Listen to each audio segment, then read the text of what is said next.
Oke, teman-teman, it's been, sangat-sangat sangat-sangat apa ya, sangat-sangat, energy booster banget kayaknya ya sesi barusan tadi, yang, saya sendiri pun luar biasa merasakan energi tersebut dan saya harap teman-teman juga di rumah dapat merasakan energi tersebut. Kayaknya memang sesi tadi sangat-sangat padat tapi sangat cepat dan padat, tapi hopefully teman-teman tetap bisa dapat a lot of things, banyak hal dari sesi bareng Pak James Gue tadi. Dan saya mau update dulu nih teman-teman, update per hari ini untuk total donasi. Total donasi yang sudah terkumpul, oke, mana? Oke, total donasi yang sudah terkumpul saat ini adalah 1.944.606.000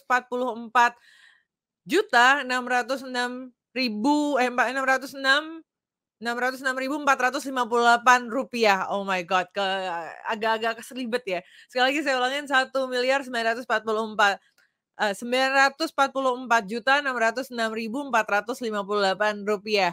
Nah, buat teman-teman, saya ingin mengundang teman-teman lagi buat sekali lagi donasi menyisihkan sedikit saja buat teman-teman yang juga yang baru baru join atau baru baru, datang di yang sesi yang ini. Jika teman-teman merasa bahwa sharing insight dan apapun yang sudah dilakukan oleh 30 speaker dan akan dilakukan oleh 30 speaker ini mengetuk hati teman-teman, membawa insight, membawa pencerahan buat teman-teman in any ways, saya ingin minta tolong teman-teman juga sisihkan sebagian sedikit, sedikit aja atau seberapa pun besarnya, karena itu tetap seberapa pun besarnya tetap akan sangat berarti buat teman-teman nakes di luar sana. Jadi saya harap teman-teman, bisa menyisihkan sedikit karena tadi seperti kata Pak James Gui, "A drop will make an ocean." Kalau nggak salah kata-kata fullnya seperti itu, "A drop will make the ocean." Karena berarti satu tetes pun juga akan satu tetes pun dari semua orang di sini akan bisa membentuk sebuah samudra. Nah, teman-teman, oke, iya, time flies so fast with him. Iya, agree, cepet banget ya kayak sama Pak James itu tahu-tahu semuanya tiba-tiba semua pertanyaan terjawab, semua pertanyaan, semua semua jawaban tersampaikan dan teman-teman juga tetap merasakan energinya juga dari Pak James ini. Next upcoming kita akan kedatangan, saya akan mengundang 2 orang yang luar biasa. 2 orang yang luar biasa ini mereka, mungkin saya bisa bilang mereka entrepreneurs yang juga, brand-nya diketahui oleh lumayan banyak orang. Jadi memang mereka adalah B2C atau ya, mereka mereka punya brand yang B2C, brand yang retail, yaitu adalah, Christian Dicky dan Vancelia Wirajaya si Christian Dicky dari Evolin dan Vancelia Wirajaya dari Sing Futang. Tapi sebelumnya teman-teman sekali lagi saya ingin meminta bantuannya teman-teman, jangan lupa untuk share, untuk screenshot, untuk, post di sosial media, terus mungkin tambahin kalimat, insight-nya teman-teman seperti apa, contohnya misalnya teman-teman bisa yang tadi, "A drop will make an ocean," atau teman-teman bisa bahwa, intinya authority, intinya terus atau dalam public speaking is a energy, yang penting adalah energi. A lot of things, a lot of insights yang saya yakin, teman-teman dapat dari sesi sebelumnya atau bahkan sesi sama Pak, Wenas sebelumnya lagi pagi ini atau sesi sama Pak Hing, tentang creative thinking. Karena again, kita nggak pernah tahu bagaimana satu kalimat itu bisa menjadi pencerahan buat seseorang, bagaimana satu kalimat itu bisa menjadi suatu ide buat seseorang, suatu suatu apa ya, insight dan mungkin bisa jadi, jalan keluar juga buat seseorang. Dan bayangkan kalau misalnya orang tersebut terbantukan dengan kalimatnya teman-teman, terbantukan dengan postingannya teman-teman, dan one day ada seseorang yang ngontak teman-teman atau mention bahwa, "Oh, you know what? Dulu gue itu pas lagi depresi atau saya pas lagi depresi and then saya lihat salah satu postingan teman saya si A, dan dia waktu itu bilang bahwa a drop will make an ocean, let's say. A drop will make an ocean. Jadi apa, jadi, sekecil apapun usahanya, sekecil apapun sumbangsinya, sekecil apapun itu tetap berarti untuk orang banyak dan itu lalu kemudian mengetuk hati saya, yang akhirnya saya ikut donasi dan ternyata ketika donasi itu walaupun saya nggak donasi uang, saya donasi tenaga saya, itu malah membukakan jalan buat bisnis saya. You never know that time will happen, that things will happen to you, hal itu akan terjadi kepada Anda dan seseorang akan ngomong itu sama Anda. And it is miracle, itu jadi sesuatu perasaan yang sangat, apa ya, sangat sangat ajaib, sangat ya sangat sangat sangat ajaib lah ketika hal itu terjadi. Ini yang ditunggu-tunggu juga, yes yes, of course, kayak ini juga saya juga sangat menunggu-nunggu, sesi kali ini, karena sambil sambil kita nungguin, para experts ini getting ready untuk, join sama kita, tadi saya udah update soal, donasi, saya udah minta ajak teman-teman lagi untuk donasi, apalagi ya yang belum saya lakukan? Oh iya, satu lagi, thank you tim sudah diingatkan, thank you Erik yang di belakang layar. Buat teman-teman, buat teman-teman yang mau berdonasi, buat teman-teman yang, punya brand yang juga ingin terlibat dalam gerakan ini, yang ingin membantu, para nakes dengan pengadaan APD ini, nggak cuma personal, jadi brand-nya, perusahaannya juga bisa bantu. Kita punya program brand baik dengan minimal donasi di atas 5 juta. Teman-teman bisa mencantumkan label atau logonya teman-teman di label pengiriman APD-nya. Dan selain itu, logonya teman-teman juga akan dicantumkan di websitenya Charity Conference ini sebagai brand baik. 2 orang pembicara kita setelah ini juga mereka mereka melalui brand-nya juga telah menyumbang dan juga telah berkontribusi dalam penyaluran APD ini melalui dari kita untuk nakes. Jadi masing-masing baik Singfutang dan Evolin ini dua-duanya sudah ikut berkontribusi dan teman-teman yang punya brand di rumah, yang punya brand, itu juga bisa ikut berkontribusi melalui program brand baik ini. Ini beberapa contohnya, ya beberapa contohnya mungkin bisa diganti juga Erik. Beberapa contohnya secara labelnya seperti apa tadi. Oke, this session and tonight's session so in line with my business. Ya, hai Joy, apa kabar? Gimana cateringnya? Long time no see ya. Oke. Oke teman-teman, sebelum saya panggilkan, 2 orang luar biasa ini, mungkin saya akan memperkenalkan dulu kepada teman-teman siapa sih 2 orang ini. Mungkin saya nggak akan ngomong banyak-banyak untuk perkenalannya 2 orang ini karena, mereka nanti akan menceritakan tentang bisnisnya mereka, awalnya bisnisnya mereka seperti apa juga, karena we are gonna talk, kita akan ngebahas soal gimana sih caranya mengambil market share sebagai brand baru sebagai brand baru yang baru muncul, yang baru masuk ke industri yang mungkin sudah ada lebih lama daripada brand-nya. Jadi hari ini kita akan ngobrol bersama, eee, 2 orang, tadi saya udah bilang 2 orang. Pertama adalah Christian Dicky. Saya kenal Christian Dicky mungkin sudah cukup lama. Saya tahu Dicky itu dia sering ikut, pelatihan juga, dia sering ikut workshop juga. Dia, dia adalah sosok yang kalau kalau kata netizennya papa-papa ganteng ya, papa-papa berotot, yang nggak bosen-bosennya untuk membagikan konten, membagikan insights, membagikan sharing tentang, fitness and wealth di Instagram-nya. Nah, Diki ini adalah juga founder dari Evolin. Evolin adalah suatu perusahaan di bidang suplemen yang mereka punya suplemen yang namanya Evolin yang I think dalam gebrakannya ketika memasuki industri ini, itu jadi suatu gebrakan yang luar biasa dan mereka berhasil mengambil market share yang kemudian sekarang mereka jadi salah satu brand yang mungkin banyak dikenal oleh audiensnya. Dan selanjutnya ada seseorang yang nggak kalah keren, nggak kalah kondang, nggak kalah kondang, yang outlet pertamanya ketika pertama kali buka itu ngantrinya bisa sampai 2 sampai 3 jam. Dan sampai waktu itu kalau waktu waktu awal-awal itu Gojek dan Grab pun sampai menyerah kadang-kadang mau ngantriinnya. Dan I think di balik ceritanya Sing Futang ini, di balik ceritanya Ci Fan Fan ini, teman-teman nanti bisa belajar banyak dari seorang Civan Fan, bagaimana dia menyiapkan segalanya, bagaimana dia menyiapkan segala strategi bisnisnya untuk launching Sing Futang. Karena kalau teman-teman pikir bahwa oh ya udah launching aja, it's not. Civan Fan melakukan banyak hal di balik launchingnya Sing Futang, dan dia juga dapat pelajaran dari bisnis-bisnis dia yang sebelumnya. Dan mungkin tanpa perlu berlama-lama lagi, saya langsung saja panggilkan ke hadapan kita Civan Fan dan Diki. Hai. Hai everyone. Selamat siang. Kalian baik. Kembaran banget itu kita tanpa janji.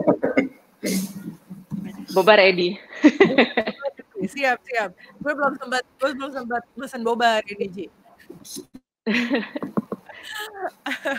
Alright. Thank you ya, Civan Fan dan Diki buat joining this session today. We are very happy guys, dan kita we are beyond pleasure, beyond blast untuk bisa ngobrol sama Diki dan Civan Fan hari ini. Mungkin banyak yang mikir kayak oke, kan mereka beda industri. Itu justru menariknya. Kita akan ngobrol dari dua industri yang berbeda. Saya akan mempersilahkan mungkin untuk Diki dulu untuk memperkenalkan siapa dirinya, terus apa sih? Jangan gua. Apa? Civan Fan dulu aja. Oh gitu, ladies first. Ya, oke. Ladies first. Gentleman sekali emang Diki ini. Kalau gitu saya akan mempersilahkan Civan Fan untuk memperkenalkan dirinya dan mungkin menceritakan sedikit tentang Sing Futang dan awalnya Sing Futang itu seperti apa. Silakan Civan Fan.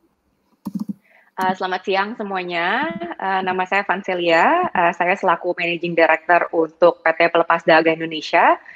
Kita itu master franchise-nya Sing Futang untuk di Indonesia. Apalagi ya, Jess? Aku juga jadi nervous. Nervous ya, satu frame sama bapak-bapak ganteng ini ya, jangan-jangan ya. Alright. Ya,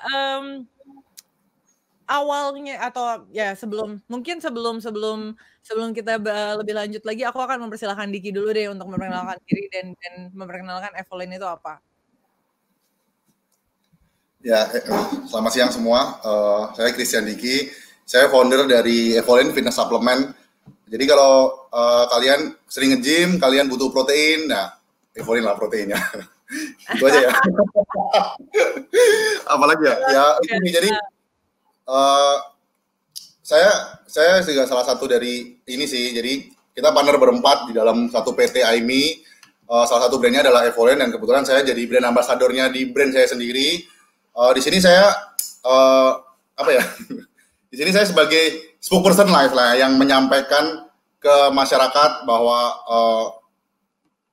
sebagai frontman-nya siapa. Sebenarnya di belakangnya back-endnya juga ada partner lagi, ada 3 orang partner saya lagi. Jadi ya kebetulan di sini saya doang yang muncul, nah, gitu aja sih.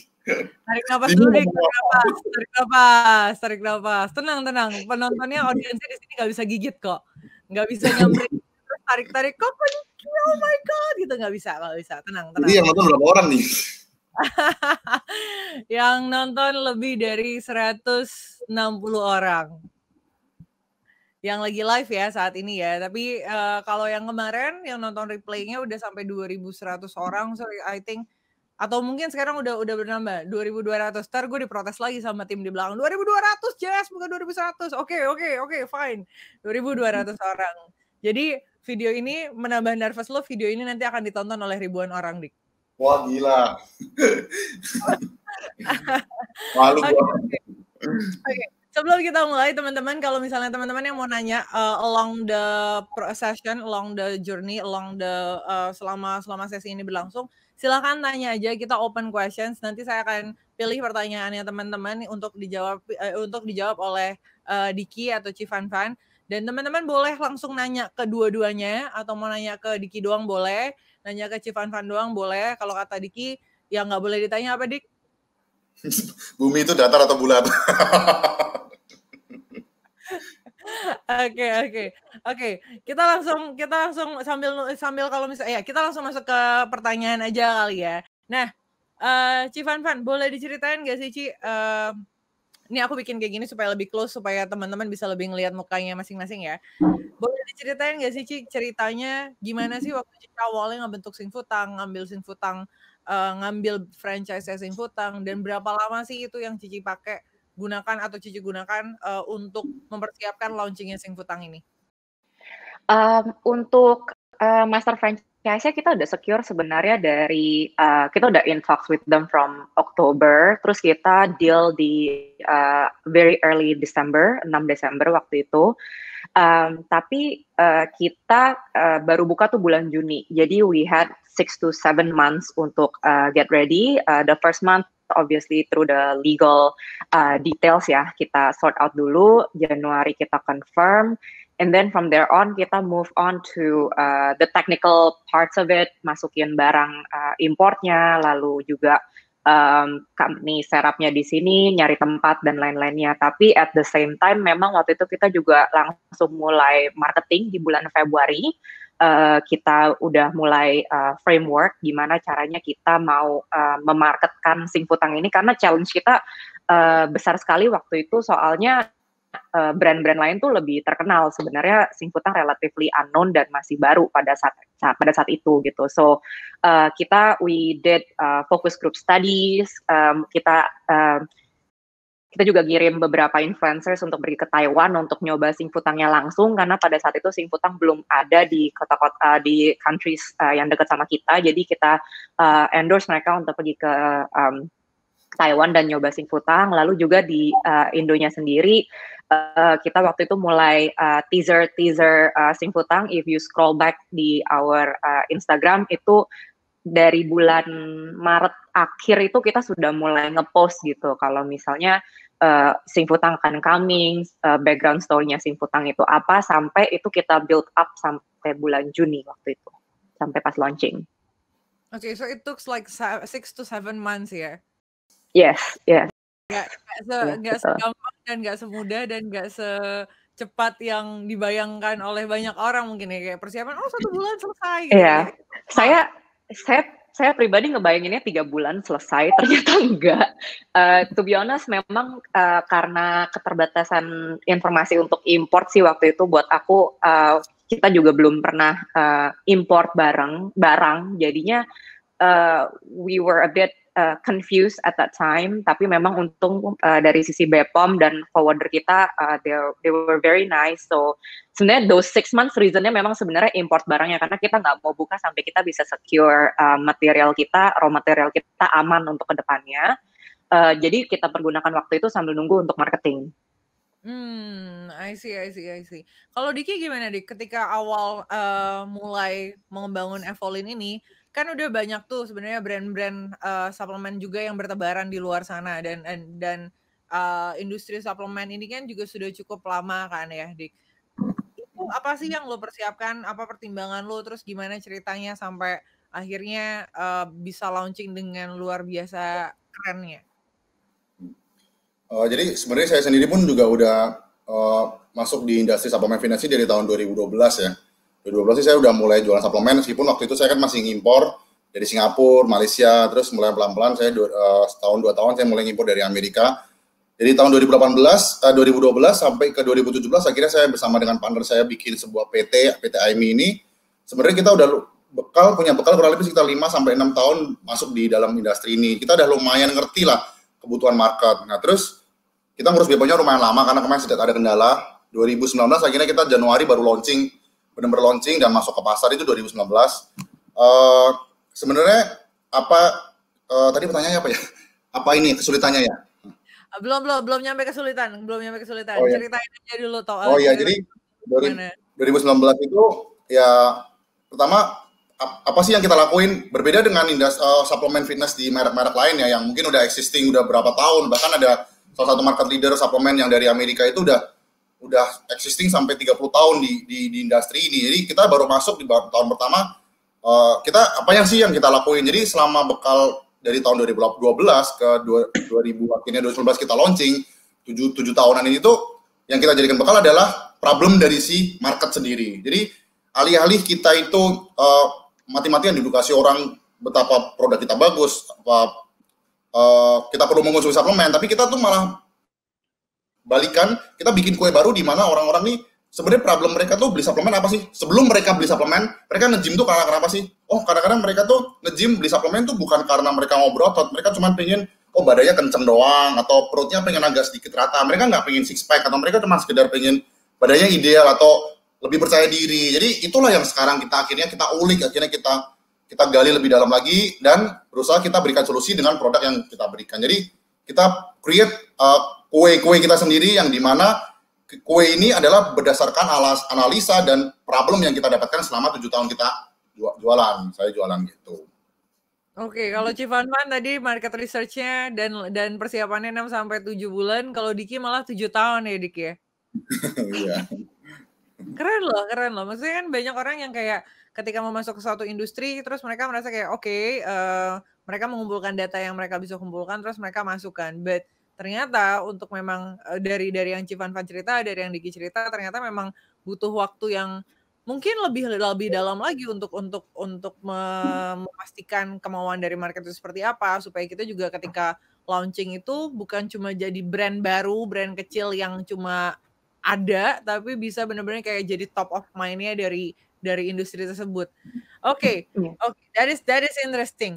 Nah, menurut kalian tadi kan aku udah tanya soal prosesnya, journey-nya teman-teman, journey-nya Civanfan sama journey-nya Diki itu seperti apa. Dari pengalamannya Civanfan dan Diki, menurut kalian apa sih kunci penting atau faktor penting yang menjadi poin utama atau poin yang kayak paling penting, paling krusial dalam nge-grab market, dalam mengambil market share dari yang sudah dilakukan oleh Singfutang dan Evolin? Mau siapa duluan, boleh? Aku dulu? Ya, ladies first. Okay. Definitely product differentiation sih. In every industry, whatever the product is, pasti akan ada similar product on the market.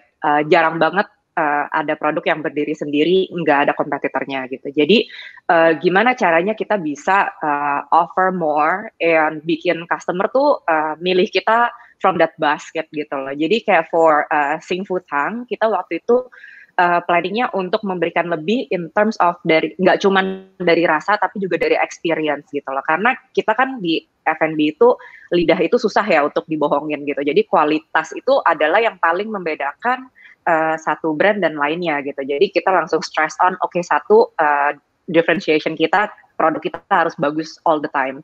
Lalu kedua, nggak cuma dari produk, aku juga lihat kalau customer tuh lagi ngantri main HP, lagi minum main HP, lagi makan main HP gitu. How do we get them untuk benar-benar ngelihat toko kita, benar-benar nyobain minuman kita, benar-benar enjoy the overall experience, nggak cuma dari antrian, kasir, pick up, dan ketika mereka enjoy minumannya gitu. Makanya kita banyak memberikan misalnya experiences kayak the happiness claw machine kita yang selalu ada ketika kita opening store. Jadi secara nggak langsung kita mau customer kita tuh ingat gitu dengan experience tersebut ketika di toko, dan hopefully it can create a long-term engagement between toko kita dan juga customer kita. Oke. Experience tadi, experience berarti product innovation sama experience ya, Ji ya? Product differentiation. Quality differentiation, yes. Iya, experience. Kalau Diki gimana, Dik? Menurut lo apa sih faktor pentingnya atau kunci pentingnya untuk mengambil market share atau grab market share yang Evolin lakukan? Evolin lakuin pertama kita market research sudah pasti ya, market research, market analisa, terus kita problem apa yang terjadi pada customer ya. Tapi terlebih dari itu tuh sebenarnya tantangan kita tuh pertama tuh ada di edukasi gimana caranya. Orang kan ekspektasinya orang minum susu protein kan langsung badannya jadi berotot. Terus ketika mereka minum nggak sesuai dengan ekspektasi, mereka akhirnya mereka nggak repeat order atau mereka nggak ini. Itu merupakan salah satu hal yang terberat kita edukasi, bahwa fitness itu buat bisa mendapatkan badan atletis atau badan yang mereka inginkan, kita tuh perlu konsistensi ya, baik latihan, nutrisi, dan istirahat. Jadi kalau kamu cuma nutrisi doang dari beli suplemen mahal, ya kita bisa lah beli offer orang buat beli suplemen yang paling mahal di dunia pun bisa. Tapi untuk menjadi konsisten ini kan nggak gampang. Kita beli suplemen mahal tapi kita konsisten latihan juga nggak bisa. Nah itu salah satu hal yang terberat yang kita lakukan dan diedukasi di yang kita lakuin di Evolent. Terus apa yang kita lakukan? Salah satunya tuh kita melakukan brand positioning yang tepat. Jadi ini cerita sedikit ya. Boleh, banyak juga nggak apa-apa, silakan. Jadi kalau ketika waktunya nanti gue yang bertugas ini kok mengingatkan. Jadi ketika di industri pasta gigi yang kemarin kita pelajarin itu adalah Pepsodent udah menjadi market leader di industri pasta gigi ya. Dia pasta gigi sejak tahun 1920 di dunia kan, pertama kali dibawa masuk ke Unilever kan 1930. Itu brand top of mind orang tuh kalau pasta gigi ya pasti Pepsodent kan. Nah, sehingga ketika salah satu brand atau salah satu perusahaan mau masuk ini agak dia udah jadi apa ya? Dia udah jadi market leader banget dan udah jadi top of mind di masyarakat. Nah, si Pepsodent ini kan udah muncul dengan tagline dia adalah gigi apa ya? Gigi putih bersinar ya, gigi putih bersinar kan. Jadi saya sebut brand nggak apa-apa ya saya sebagai si Close Up mereka mau masuk ke industri ini, dia tahu kalau dia mau masuk ke market gigi putih bersinar dia pasti akan dibantai sama si market leader kan. Jadi dia masuknya di nafas segar. Begitu juga yang dilakukan sama si Happydent yang dia masuk ke gigi sensitif kan. Jadi sebenarnya produk generiknya komposisinya mungkin ya mereka hampir sama. Ya kita nggak diskus di sini, kita nggak diskus produk ini ya, produk diferensiasi ya, karena produk diferensiasi kalau sendiri protein ya protein mau berapa gram protein yang kita konsumsi kalau kita nggak konsisten latihan juga nggak bisa kan. Jadi kita nggak ngebahas tentang produk dulu. Jadi itu yang kita lakukan brand positioning ketika semua industri suplemen, semua brand suplemen mereka bleeding di red ocean-nya itu mereka mau mengedukasi bahwa minum protein jadi otot. Kita justru malah keluar dari situ. Kita berusaha mengedukasi orang bahwa untuk bisa mendapatkan kita mengedukasi orang yang tadinya nggak nge-gym, jadi orang nge-gym. Terus problem mereka tuh kadang-kadang bahkan mereka sebelum jauh memutuskan untuk membeli suplemen ini mereka tuh cuma yang tadi seperti saya bilang, yang seperti saya tadi katakan di pertanyaan pertama. Jadi mereka tuh cuma pengen pipinya agak sedikit tirus, atau mereka pengen tangannya nggak bergelembir lah, atau mungkin perutnya agak jadi sedikit apa. Jadi mereka justru bukan ngebahas protein beli apa. Nah, ketika mereka ada problem situ, kita coba berikan solusi dengan produk yang kita punya. Dan di situ kita positioning kita di situ. Positioning kita adalah orang yang tadinya nggak nge-gym jadi nge-gym, dan orang yang jadi nge-gym mereka membeli produk, menggunakan produk kita. Gitu yang kita lakuin sih. Positioning sih, brand positioning. Oke, berarti kalau menurut Diki tadi kuncinya adalah brand positioning. Ya.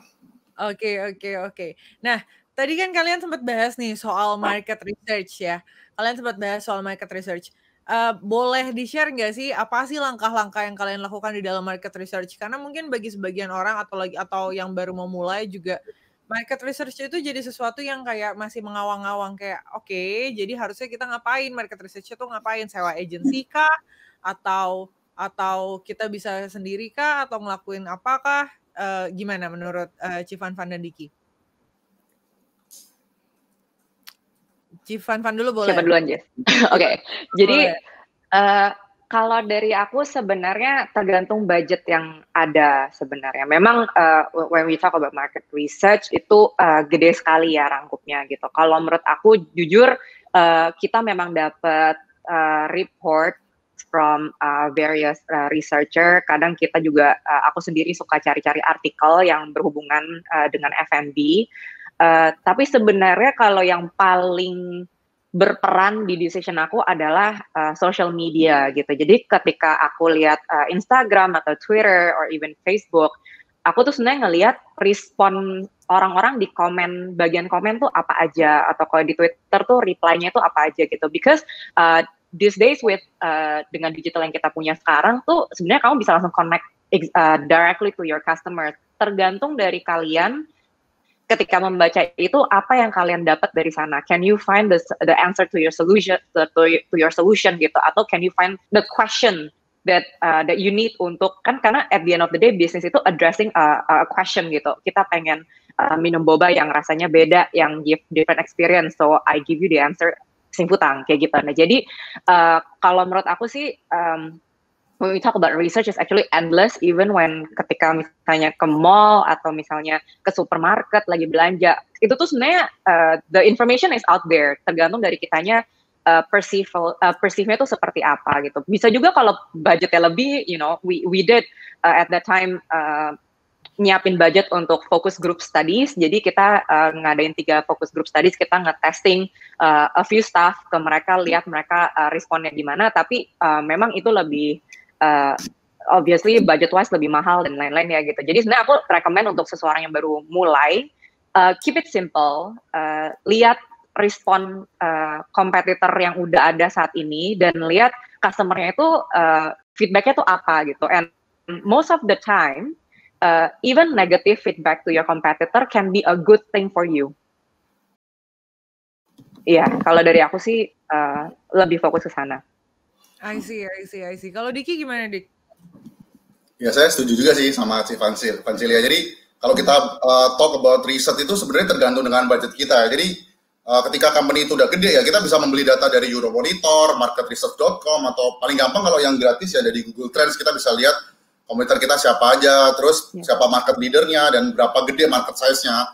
Cuman, tapi jauh yang lebih penting daripada kita masuk ke high teknologi, ada yang lebih penting yaitu high touch yang biasa kita lakuin. Dan ini kan dimulai dari industri UKM kan. Biasanya kita jauh sebelum kita nge-research atau kita beli data dari mereka, dari market research, kita tuh justru malah kita datang ke gym, kita datang ke orang yang benar-benar sesuai dengan target market kita ajak mereka ngobrol kayak, sebenarnya lu tuh mau apa sih? Lu tuh maunya apa sih? Lu butuhnya seperti apa? Kadang kan dari situ kita dapat insight sih dari mereka. Dimulai dari orang-orang terdekat sih, ya teman nge-gym, saudara terdekat yang mereka mulai nge-gym tuh tujuannya apa? Oh, mereka apa ya? Misalkan mereka memulai sebelum mereka membeli produk ini kan pasti mereka ada problem. Nah, problem apa yang harusnya kita bisa gali lebih dalam lagi untuk akhirnya menjadi sebuah acuan buat kita mengeluarkan marketing campaign atau kita ngeluarin brand positioning tadi yang saya katakan. Jadi sebelum kita masuk ke high teknologi, ada baiknya kita mempertimbangkan tentang high touch ya, ke orang-orang terdekat atau orang yang sesuai dengan target market kita gitu. Oke. Ya, interesting ya bahwa kalau banyak orang yang bilang kayak market research itu kayak sesuatu yang kayak mengawang-awang, ternyata sesimpel you hear, you listen to apa feedbacknya dari orang. Terus tadi yang Diki bilang high touch, jadi benar-benar get in touch with the people, with the audience, itu bisa jadi market research yang cukup fundamental atau cukup baik ya. Nah, ngomongin soal market research lagi gitu kan. Datanya biasanya tuh kayak seberapa besar sih atau seberapa banyak sih sampai kayak kita merasa bahwa oke, ini cukup fundamental, ini cukup untuk jadi foundation kita untuk ngebangun tadi Diki bilang mungkin brand positioning atau buat dari Civanvan mungkin dari experience dan product differentiation ya. Mau Diki duluan nggak kali ini? Ya, pertanyaan gimana tadi? Sorry, kurang jelas. Sekali lagi. Oke. Ya, jadi pertanyaannya adalah tadi kan doing market research itu high touch ya kan. Tadi Diki bilang high touch. Yang penting intinya ya kan ngobrol sama orang-orang. Tapi seberapa banyak sih yang perlu kita kontak? Seberapa banyak data yang perlu kita kumpulkan sampai sudah menurut Diki sudah sampai di posisi bahwa ini kita udah bisa making decision nih. Kita making decisionnya bahwa brand positioningnya seperti ini gitu. Oke. Jadi sebelum kita melakukan riset itu sebenarnya kita ini kan juga nggak bisa juga kan kita mendevelop sebuah produk yang dimana produk ini sangat inovatif, sangat baru, atau mungkin kita belum pernah ada lah di dunia ini, kita let's say ngomong seperti itu, tapi market tidak membutuhkan. Let's say misalkan kita develop sebuah handphone dengan kamera yang 1000 megapiksel, bisa di zoom berapa ratus meter, tapi market nggak butuh itu. Jadi sebelum kita ada bagusnya juga kita menghubungkan antara produk develop. Karena kan produk develop ini kan berhubungan dengan kita ngurus izin, legalitas. Kalau misalkan di produk saya F&B kan masih halal dan BPOM kan pasti juga perlu dipertimbangkan kan. Kita juga perlu apakah market benar-benar butuh sama hal ini. Nah, jadi kita ulik dulu problemnya apa, kita datang, kita tanyakan mereka, kita ambil sampel ke beberapa orang sebelum kita, kalau memang ada perusahaan company besar atau corporate yang punya budget gede buat beli data langsung di marketresearch.com atau Euromonitor yang nilainya juga nggak murah itu ya silakan teman. Begitu kita udah dapat data analisanya, barulah kita mulai start buat ngedevelop si produk yang produk ini tadi itu benar-benar bisa relevan dan bisa relate dengan market yang ini, yang membutuhkan yang sesuai positioning kita tadi. Terus kedua itu pertama, kita produk inovasi disesuaikan dengan brand positioning kita. Terus yang kedua yang kedua, jadi ngeblank nih gue tadi mau ngomong apa. Tadi yang kedua ini sering kita nih terlalu fokus dengan kompetitor ya. Jadi sebenarnya ya nggak apa-apa sih fokus dengan kompetitor, teman. Kadang-kadang terutama di industri saya yang suplemen fitness ini, yang menurut saya industrinya sangat kecil, tapi lumayan banyak kompetitor dan kompetitornya saling hujat dan saling menjatuhkan. Padahal kan industri suplemen fitness ini kan sangat kecil dibandingkan ya FMCG atau produk-produk yang lain lah ya. Dibandingkan F&B pun sendiri juga nggak ada apa-apanya. Cuman, nah ketika kita terlalu fokus dengan kompetitor, seringkali kita tuh malah lebih fokus atau kita lebih hafal dengan pergerakan kompetitor ketimbang market kita sendiri. Jadi kita melakukan semua duplikasi yang dilakukan sama kompetitor yang padahal ya itu dibutuhkan nggak sama si market. Nah jadi ada baiknya kita boleh ATM ya, amati tiru modifikasi dari kompetitor, cuman kita tetap harus fokus ke market gitu. Terus tadi pertanyaan apa? Jadi gue kebalik gitu. Sorry. Nggak apa-apa, santai Dik. Ini kalau mau menambah nervous lo nih gue tambahin lagi. Sekarang yang nonton udah 180-an. Pertanyaannya apa? Tadi udah di kepala, gue lupa tadi. It's okay. Pertanyaannya itu adalah, lo ada ini nggak sih? Ada nominalnya nggak sih? Seberapa banyak data yang harus lo kumpulin sampai lo udah bisa ngambil decision? Oh, oke. Terus satu lagi nih. Jadi tadi pertamanya kan menyesuaikan produk innovation dengan ini. Terus yang kedua, data ini dikira cukup atau enggak ketika kita udah tahu benar-benar market share kita.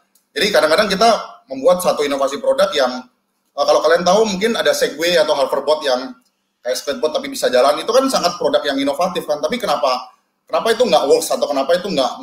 Karena ya masyarakat nggak terlalu membutuhkan itu, atau mungkin mereka memilih untuk jalan kaki ketimbang mereka menggunakan barang itu. Jadi ada bagusnya kita develop produk, kita masuk ke ini, kita udah tahu, kita pastikan dulu seberapa besar market share kita. Jadi ya percuma kita melakukan produk yang bagus tapi kalau marketnya nggak ada gitu. Jadi ketika kita udah tahu, yakin produknya bisa solve problem market, kita juga udah tahu market share-nya gede, ya udah saatnya untuk adu tim marketingnya ya itu. Gitu. I see. Oke, kalau Ci Fan gimana, Ci?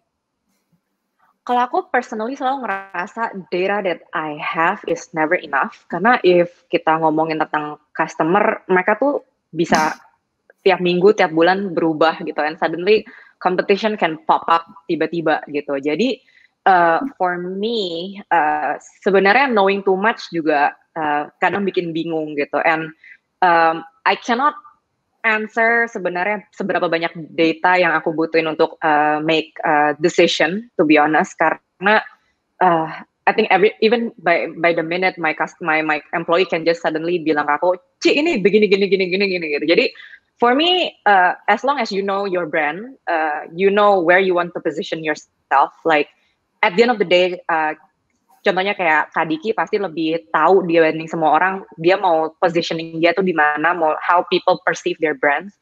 And I think as long as the decision that you make itu mendukung itu will be best gitu. Karena nothing is worse than satu brand yang pertama ngelakuin A, lalu karena market research besokannya udah ngelakuin B, C, D, lalu E, F, G gitu. Yang at the end of the day tuh customer-nya malah bingung gitu. Jadi market research tuh nggak cuman kayak kalian baca data and then take that data untuk make decision gitu. Itu sebenarnya untuk pengetahuan kita so that we can make an overall decision-nya lebih ada basisnya gitu. But it shouldn't serve as a direction of where you're going. Karena at the end of the day itu harus data yang kalian dapat tuh gimana caranya kalian bisa aplikasikan itu ke brand kalian gitu loh. Kalau buat aku personally kayak gitu. I see. Tadi ngomongin juga soal kompetitor nih. Tadi kan Diki juga ngomong soal kompetitor, Ci Fan juga ngomong soal kompetitor. Seberapa sering sih kalian update kompetitor analysis kalian dan seberapa sering kalian ngelihat soal kompetitor itu? Ci Fan dulu lah. Lumayan sering ya. let's be honest here, I think everybody would obsess over it at one point, especially jujur ketika kita baru launching Juni lalu, I think my Instagram around me-nya semuanya boba gitu, and mostly are my competitors gitu. But at some point I stopped, and dari tim kita, dari agency kita ada reporting ke kita gitu kayak, oh, this is what your competitors are doing, this is what the market wants. Karena nggak cuman kompetitor itu maunya apa, lebih penting marketnya itu maunya apa gitu. Jadi kita ngambil dua hal tersebut dan kita lihat apakah kita bisa maybe ATM seperti yang Kak Diki ngomong, atau kita come up with something else yang lebih menjawab kebutuhan market. Oke, kalau Diki itu gimana? Tadi pertanyaannya apa? Sorry. Gue suka lupa. Sorry. Tadi pertanyaannya berapa seringnya?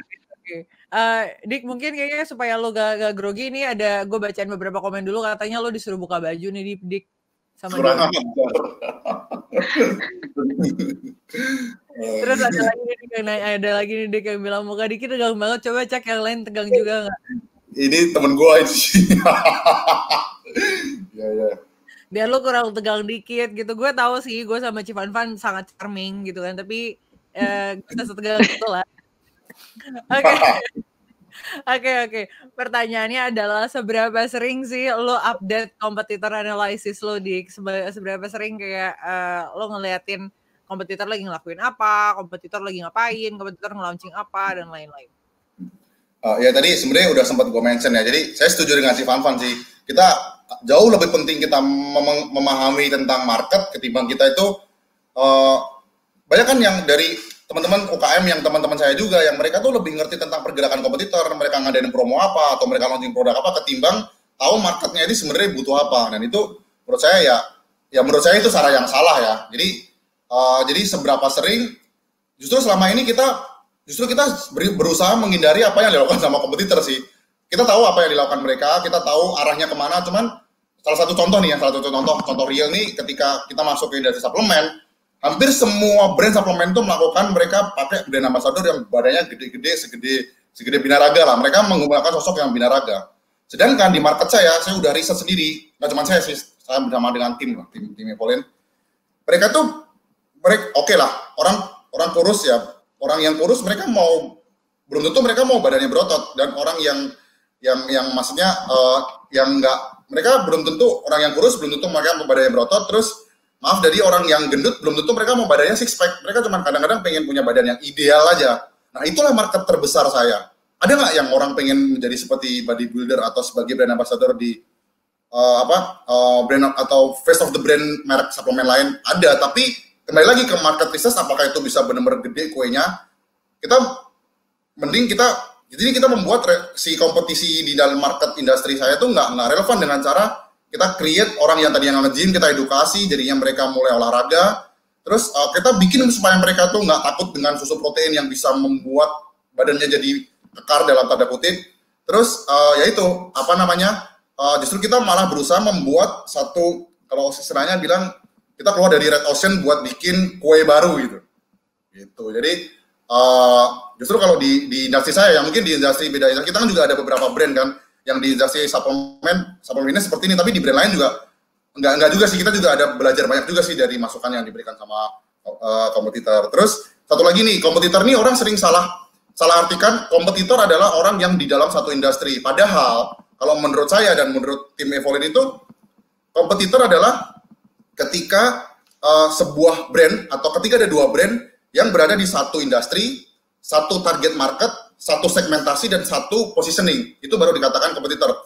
Sama-sama brand suplemen fitness, belum tentu mereka kompetitor saya. Seperti tadi yang saya katakan di Pepsodent dan Close Up, yes mereka pasta gigi.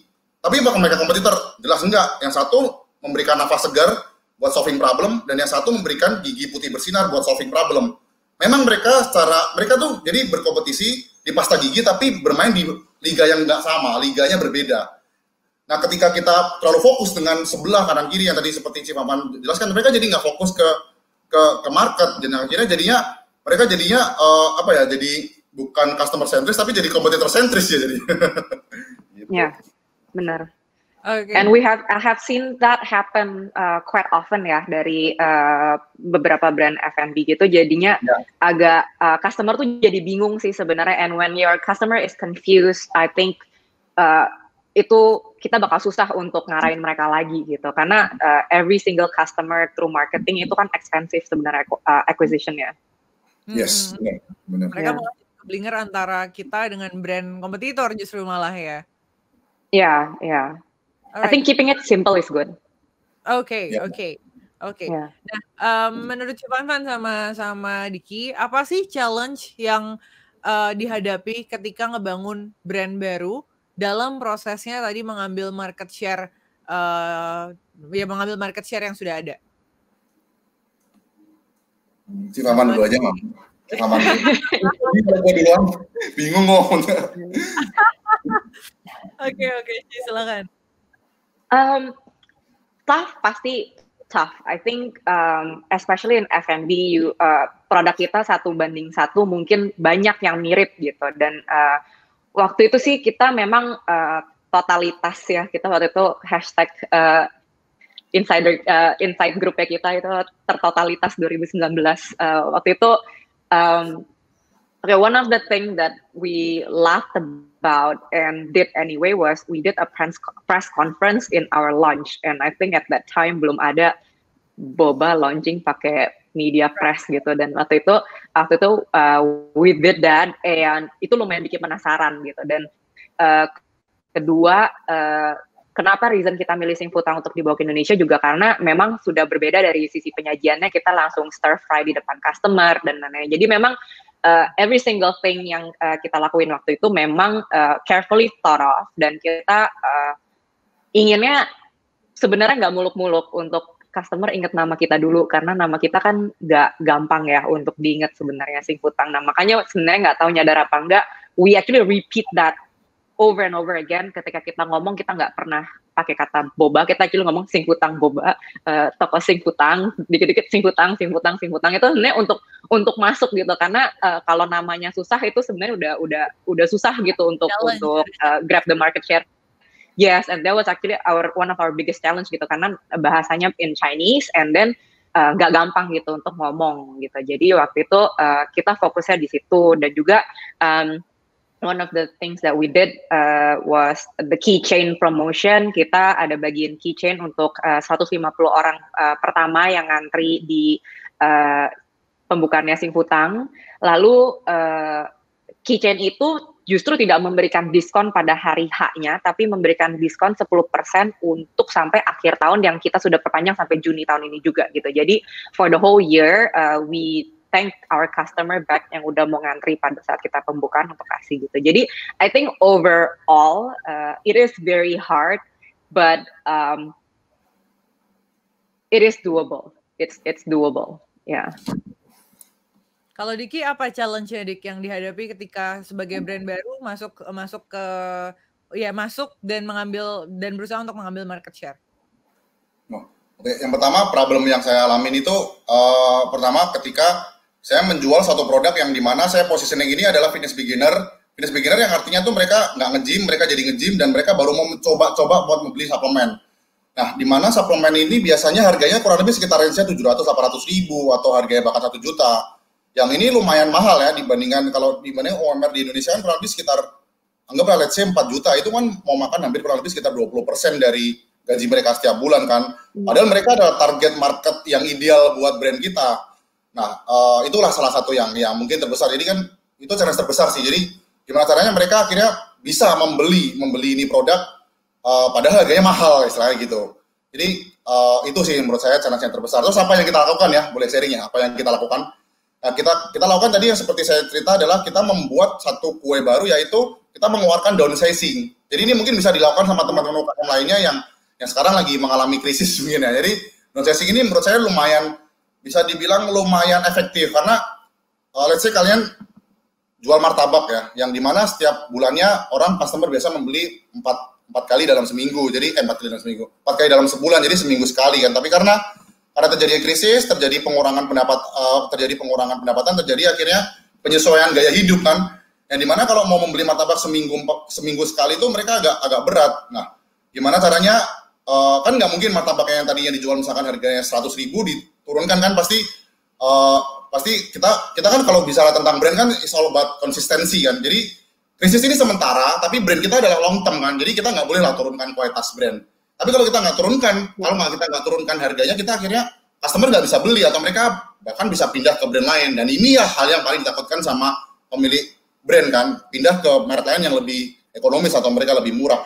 Dan ini yang bisa dilakukan adalah downsizing, seperti yang kita lakukan ketika industri suplemen itu harga 700.000, saya mengeluarkan susu yang sasetan yang harga 100 ribuan, yang harga 200 ribuan, yang secara psikologis mereka berpikir ini lebih ekonomis, lebih murah, mereka bisa coba dulu. Ketika mereka cocok, mereka pasti nggak akan ini kok, mereka pasti nggak akan ragu buat membeli yang ukuran besar. Nah, downsizing inilah yang kita lakukan buat itu challenge kita, orang yang tadinya gajinya mungkin cuma 5 juta dan harus membeli suplemen dengan harga ratusan ribu atau mahal.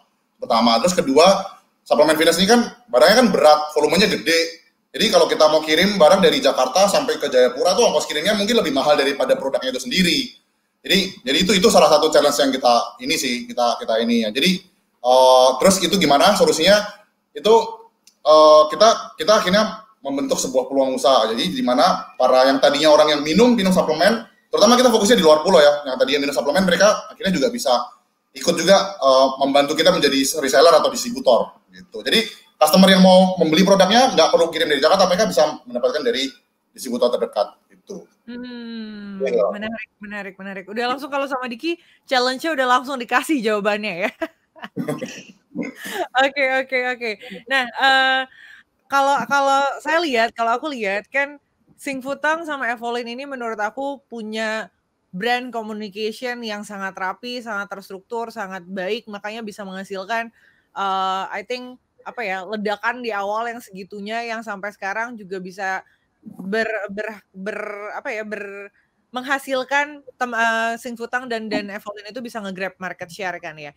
Boleh di-share nggak sih apa aja sih tips-tips brand communication-nya, atau gimana sih cara Singfutang dan cara Evolin mengkomunikasikan dan mempresent atau memarketingkan atau ada di depan audiensnya sampai itu juga bisa jadi suatu faktor untuk ngambil market share atau untuk ada di top of mind-nya customer.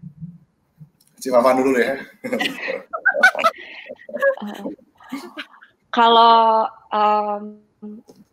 gini, kalau dari aku selalu bilang keep it simple. Bahasanya tuh jangan susah-susah, biar customer tuh biasanya sukanya skim through ya. Dia nggak benar-benar baca detail gitu. Jadi make sure kalau let's say one Instagram post, gimana caranya customer dalam 15 detik tuh udah tahu gitu kalian maunya ngomongnya apa. And that goes to videos juga. Kita jarang nge-post video yang panjang, tapi aku maunya biasanya dalam the first 15 seconds tuh orang udah dapet gitu apa yang mau kita ngomong gitu. Dan juga aku pernah ngeliat in other industry there was a brand yang justru fotonya simple banget dan captionnya panjang banget. Itu I can tell you people don't read it. Jadi I don't think we should do that.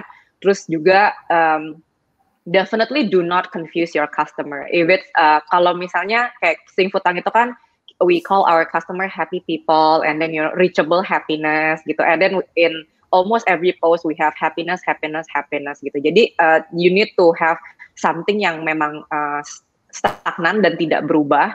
Jadi itu menjadi acuan gitu loh untuk customer kalian. Jadi jadi kita tuh pinginnya ketika ada misalnya Evelyn tiba-tiba pakai happiness gitu, dia mikirnya kayak Singfutang ya gitu. Nah jadi you sort of create that branding image yang melekat gitu loh sama orang. Dan menurut aku itu sesuatu yang bakal in the long term bagus untuk kita. Contohnya kayak sekarang lagi COVID-19 ini kan competition-nya base-nya Instagram, GoFood, dan other ojol-ojol lain ya gitu. Jadi gimana caranya bikin customer tuh tetap ingat kita, dan when mereka bisa nge-link Singfutang dengan sesuatu, jadi ininya banyak, triggernya tuh banyak. Ketika dia lihat kata happy, aduh jadi ingat Singfutang. Ketika dia ingat boba, aduh ingat Singfutang gitu. Jadi things like that matters and long lasting. Tapi kuncinya tadi berarti adalah konsistensi dan nggak boleh berubah-ubah ya. Berarti memang benar-benar harus di-set dari awal and you keep communicate on that. You keep telling them that. Kalau Diki gimana, Diki? Ya, saya setuju juga sih dengan Cik Van juga, setuju. Nah, jadi pernah ada satu quotes yang diberikan sama Robert Collier itu, dia bilang bahwa market itu udah muak dengan klaim sebuah brand yang mengatakan produk mereka is the best, produk mereka is the cheaper, atau produk mereka yang number one lah. Apalagi mereka comparison dengan brand 1, brand 2, dan mereka mengklaim dirinya lebih bagus tuh, market udah muak kan. Jadi kita mencoba buat komunikasinya tuh nggak ke arah sana, kita nggak mencoba membuktikan kita yang terbaik, tapi kita memberikan proof kan.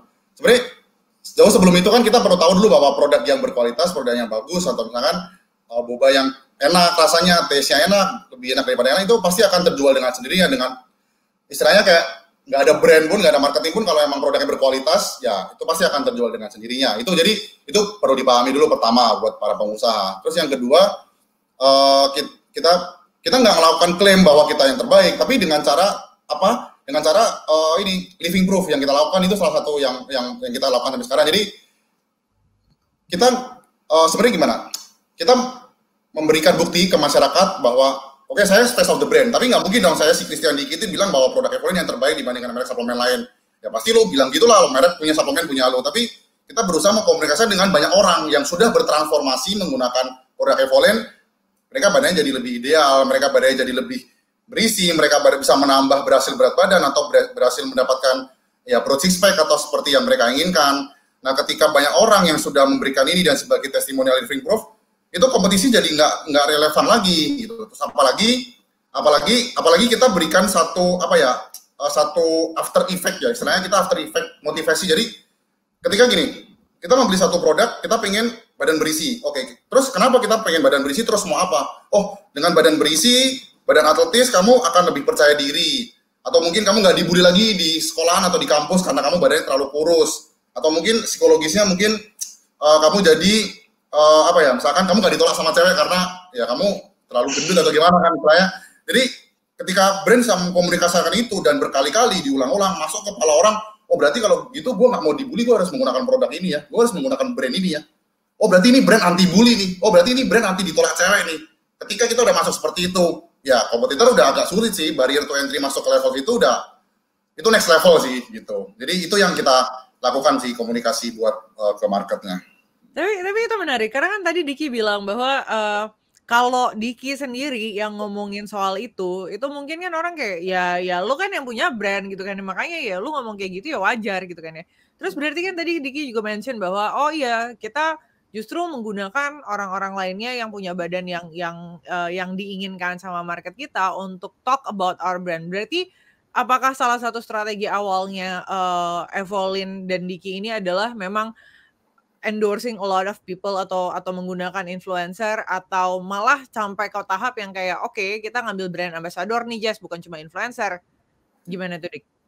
Jadi pertama kali ini kan di diskusi internal dulu, kita berempat ini kebetulan yang nge-gym cuma saya nih, jadi partner saya bertiga nggak ada yang nge-gym. Jadi kalau kita bisa nggak hire buat orang sebagai brand ambassador? Bisa. Kita hire orang buat jadi artis, bisa nggak? Nah ketika kita create nabi lah istilahnya, kita create nabi di dalam brand kita untuk jadi sosok yang diinginkan sama market seorang itu, pertama ketika kita pakai brand ambassador, bisa jadi ketika brand kita dengan si ambassador ini udah melekat dan kontraknya habis, bisa diambil sama orang lain. Pertama itu. Terus yang kedua, kita kan kalau di Evolin itu kan ada namanya tagline-nya kan, Evolin that's my evolution. Evolution itu kan adalah perubahan secara perlahan dalam jangka waktu yang lama. Nah, kita berusaha malah justru kita nggak endorse. Yang seperti saya udah katakan bahwa produk yang bagus, yang berkualitas akan terjual dengan sendirinya. Buktinya apa? Ya buktinya dari transformasi orang-orang yang justru malah kita nggak bayar. Kalau orang yang kita bayar dan suruh berkomunikasi pasti akan ketahuan kok, oh ini endorse doang. Betul. Apalagi sekarang sosial media ini udah makin cerdas kan, masyarakat bisa menilai ini yang endorse dan ini yang enggak. Nah ketika banyak orang yang bertransformasi dengan produk kita dan kita angkat story mereka justru akan merasa bangga. Kita angkat story mereka dan yang lain akan mengikuti. Gue juga maulah bertransformasi dengan produk Evolin.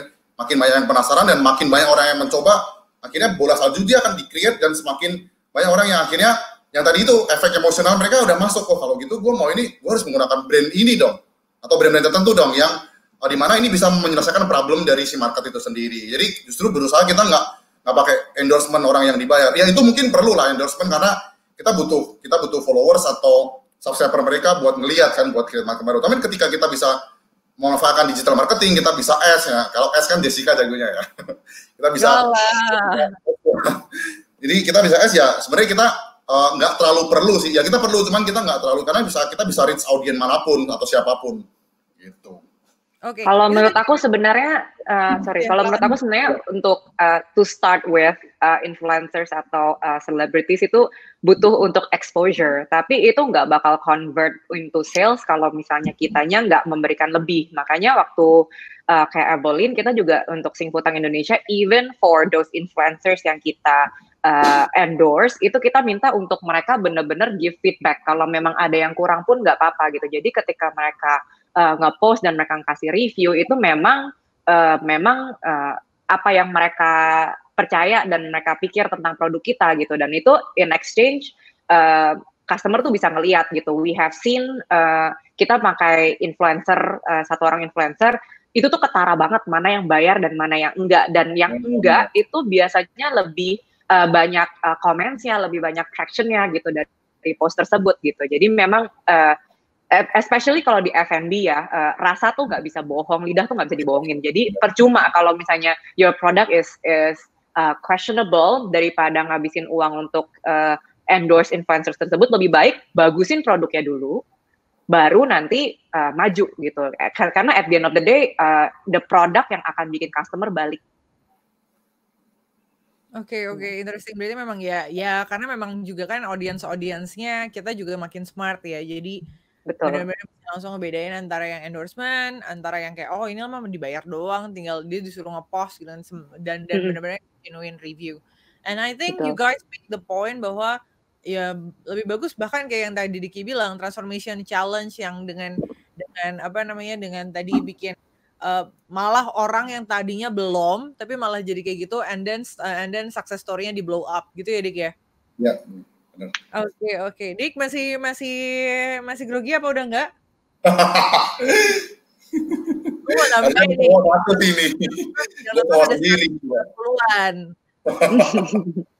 Biar makin. Oke. Kita masuk ke pertanyaan. Buat teman-teman yang mau nanya boleh ya. Nih kebetulan ada satu pertanyaan. Mungkin aku angkat pertanyaan dulu dari Roy Lolo Payung. Kesulitan terbesar yang pernah dialami Kak Vansel dan Kak Diki dalam membangun bisnis apa ya? Boleh diceritain nggak? Ya, Kak, Diki masih Van dulu, tapi dia nggak enak, jadi aku duluan nih, oke.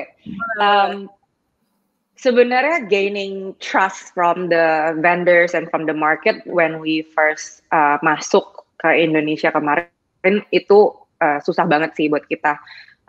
Kita actually ditolak majority of the malls dan cuman diterima sama Lipo Mall Puri dan Lipo Mall Kemang. Pertama Lipo Mall Kemang dan Lipo Mall Puri offered gitu. Jadi selama hampir 4 bulan itu kita nggak ada tempat gitu loh. Waktu itu nggak ada yang percaya, dan obviously waktu itu udah yakin banget harus bukanya di mall gitu. Jadi I was starting to feel like maybe this was a big mistake, and then on top of that, kok import gak masuk ya, ternyata susah banget gitu. Dan itu aku orangnya juga selalu mikirnya kayak it can't be that bad, pasti ada jawabannya gitu, dan ternyata tidak segampang itu gitu. Jadi jujur waktu kita untuk bawa Singputang ke Indonesia, tempat jadi biggest challenge, terus kedua adalah import. Dan thankfully after buka di Lipo Mall Puri, mall-mall yang nolak pada datang lagi dan menawarkan tempat, untungnya. Karena justru ngeliat hype itu ya. Iya.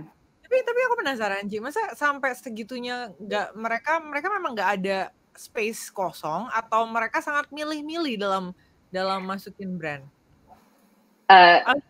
Singputang itu nggak terkenal waktu pas kita beli, orang tuh nggak pernah dengar gitu waktu itu, dan banyak brand lain yang lebih tenar ya pada saat itu untuk brown sugar boba gitu. Jadi majority of the answer that we got was udah banyak nih brand boba di mall ini gitu.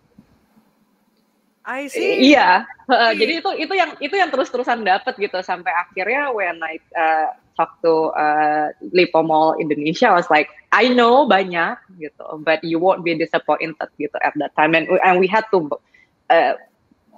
proving yourself itu susah jujur, so thankfully it works out.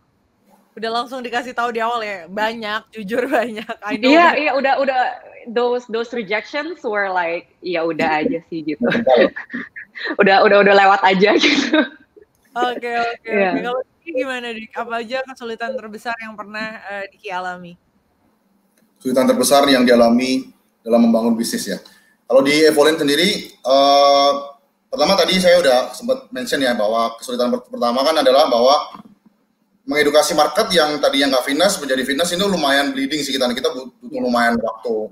Jadi terus kedua bahwa kita tuh memberikan pengertian ke masyarakat bahwa ya kita bisa membeli suplemen fitness paling mahal di dunia, kita bisa hire personal trainer paling jago lah di gym, atau kita bisa bayar membership yang paling mahal di gym, tapi kita tuh nggak bisa beli yang namanya konsistensi loh. Mana ada sih orang berbeda dengan F&B yang bisa langsung dicicipin, bisa langsung dicobain rasanya nih enak atau enggak. Nah, ketika kita minum suplemen itu efeknya nggak bisa langsung gitu. Efeknya itu butuh waktu, butuh konsistensi, dan kita ini butuh latihan juga, butuh istirahat juga, butuh mencukupi kebutuhan protein untuk bisa mendapatkan body goal ya seperti yang kita ini kan. Itu menurut saya lumayan challenging kan. Jadi orang tuh ekspektasinya, begitu minum ini langsung ekspektasinya sangat tinggi dengan membeli produk suplemen. Nah, kita berikan pengertian. Terus itu pertama, terus kedua adalah loyalitas dari para customer yang udah pernah membeli. Kita gimana caranya orang yang udah pernah membeli itu beli terus, jadi nggak pindah ke brand lain atau mereka nggak stop beli. Ini yang menurut saya sih lumayan challenging. Terus yang kita lakuin, mau saya sharing sekalian yang kita lakuin apa? Boleh, silakan. Yang kita lakuin pertama, kalau yang jawaban kedua, pertanyaan kedua tadi adalah challengingnya adalah orang market yang loyal, gimana caranya kan? Itu dengan salah satunya dengan cara kita membuat satu si Facebook group. Facebook group ini forum di mana orang-orang di sini, justru saya di sini nggak jualan sama sekali di Facebook group. Evolin ini tuh mengumpulkan sebanyak mungkin orang supaya mereka mau berdiskusi, supaya tujuannya apa? Tujuannya mereka membentuk badan, mereka punya, misalnya kita bilang tribe ya, tribe di mana mereka punya satu tujuan. Tujuannya itu yaitu adalah memiliki badan atletis atau badan ideal. Nah, semua orang ini bisa free bergabung, bisa join bergabung, dan bisa konsultasi bareng di sini, saling menjawab. Dan bahkan si Evolin sendiri itu cuma sebagai moderator. Oke? Nah, tapi ada si sosok seorang si nabinya yang menjadi leader si tribe ini, yang di sini kebetulan saya. Saya memberikan tips-tips tentang fitness, tentang gimana caranya mendapatkan badan ideal, atau gimana cara menurunkan berat badan, atau banyak orang yang masih struggle dengan menambah berat badan. Di sini saya memberikan tips. Jadi yang secara nggak langsung saya di sini soft selling nih. Saya mengedukasi mereka bahwa fitness tuh butuh konsistensi ya. Itu menurut saya sih suatu hal yang sangat challenging. Itu pertama. Terus kedua, kita bentuk tribe di Facebook group, dan kedua kita edukasi terus dari konten di YouTube. Jadi ya saya mau nggak mau seminggu saya harus upload seminggu minimal sekali buat edukasi market bahwa tips-tips tentang menjalankan hidup sehat, gimana caranya membentuk badan, latihan, olahraga, supaya si tribe tadi, supaya si community tadi tetap loyal ke kita. Mereka nggak pindah, mereka nggak cuma loyal ke brand, tapi mereka juga loyal melihat seorang si brand ambassador atau si nabinya ini gitu. Ya kurang lebih sih gitu strategi kita. Itu sangat challenging sih. Dan yang dua langkah yang kita lakuin tadi dengan memberikan konten, memberikan edukasi baik di Facebook group, forum, community maupun di YouTube, itu lumayan berhasil sampai sekarang. I think itu justru malah bisa ngejawab pertanyaan selanjutnya yang adalah gimana sih caranya maintain market share ketika kalian sudah berhasil nge-grab market share. Berarti salah satu yang dilakukan Evolin itu adalah tadi ya Dik, yang konten, edukasi, terus bikin tribe gitu kan. Ada lagi nggak yang dilakukan sama Evolin untuk maintain market share-nya? Oke, maintain market share ya. Sebenarnya kalau dibandingin market share, data yang terakhir kita beli itu 2018, sebenarnya Evolin itu masih jauh banget sama market leader. Yang masih jauh lah dari angka, dari revenue dan dari omset tuh kita masih belum ada apa-apanya lah, nggak enak saya. Masih jauh lah, jadi masih perjalanan tuh masih panjang. Makanya saya sering bilang ke tim internal maupun ke para distributor bahwa kita ini baru mulai, kita ini masih benar-benar meraba-raba, dan kemungkinan ya target kalau bisa 2024, 2023 itu kita udah bisa mencapai target revenue yang ditargetkan oleh company dan bisa menjadi terbesar lah di Indonesia gitu. Udah saatnya lah ini brand Indonesia menjadi market leader di Indonesia kan gitu. Terus gimana caranya buat maintain? Pertama itu konsistensi brand itu penting. Jadi ada sebuah cerita dikit nih, cerita lagi nih. Boleh. Jadi gini, jadi ada sebuah cerita misalkan kayak ada satu warung makan yang namanya itu warung makan ramah misalnya, warung makan ramah.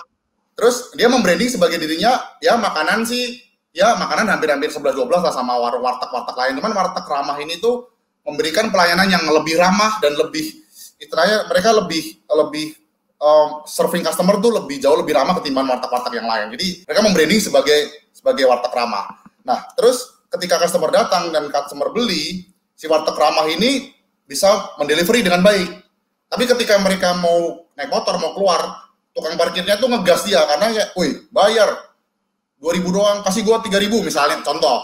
Nah, ketika terjadi seperti ini, si customer pasti akan punya persepsi, wah, warteg ramah, brandnya ramah, tapi tukang parkirnya seperti itu. Yang padahal di dalam back end-nya itu bukan orang, itu kan orang eksternal, tapi secara brand itu udah nggak ramah lah dia. Makanan juga 11-12 sama yang lain, jadi gua pindah aja. Jadi ini penting sih bagi teman-teman UKM yang membangun sebuah brand itu. Jadi konsistensi brand itu penting. Jadi ketika kita mengucapkan sesuatu dan itu nggak bisa mendelivery atau kita menjanjikan sesuatu, semua orang bisa menjanjikan brand lah. Brand itu bisa menjanjikan ya kayak gue terbaik, gue termurah, gue yang paling apa. Tapi ketika customer beli, customer experience-nya nggak seperti itu, ekspektasinya nggak sesuai dengan harapan, itu brand akan kurang baik. Dan itu yang perlu kita jaga banget. Jadi kayak feedback dari customer atau customer yang bahkan kita rencana nanti ke depan bahkan mau bikin satu divisi sendiri khusus menjawab customer komplain. Dimana di situ orang langsung bisa berdiskus atau customer yang ada problem apa bisa langsung nanya, bisa berkonsultasi. Itu tujuannya supaya itu maintain si market yang udah loyal tadi. Terus itu yang salah satunya kita lakuin. Terus nanti Facebook group sama konten di YouTube sama di sosial media kita udah lakuin juga sama apa lagi ya? Saya rasa itu sih sama apa lagi ya? Ya mungkin si Falma bisa tambahin. Gak bisa ide gue. Mungkin ada pendapat yang berbeda atau mau menambahkan tentang gimana sih caranya maintaining market yang udah di-grab tadi? Mahal sih sebenarnya. Kalau aku ngerasanya sebenarnya jangan pernah mikir kalau market yang udah kita dapat hari ini akan tetap menjadi kita punya besok. Itu nggak ada. And just like Kak Diki, sebenarnya the last report yang kita dapat on the market, Singfutang itu masih tergolong sangat jauh ya dari market leader kita. Bahkan yang gampang dilihat mungkin comparison dari jumlah sisi toko yang kita punya di Indonesia dan other brands itu bisa digolongkan kita masih kalah gitu. Tapi yang kita lakuin adalah we come up with